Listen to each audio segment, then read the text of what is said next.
Recent టైంలో content creation అనేది చాలా ఎక్కువైపోయింది.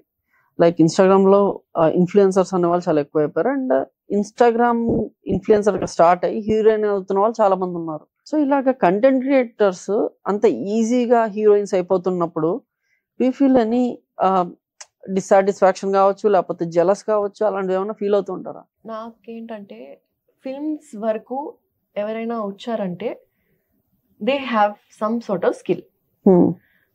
Even if you are a nepo kid, even if you are an influencer, if you are from theatre background, whatever it is, if you have come till the doorstep of the film industry, means somebody believes in you, somebody wants to see you, watch you. That's it, period. Okay. There is no how you came, why you came, you are not deserving. All that is just unnecessary banter and drama. Right. Right? And only people who cannot do it will talk about it.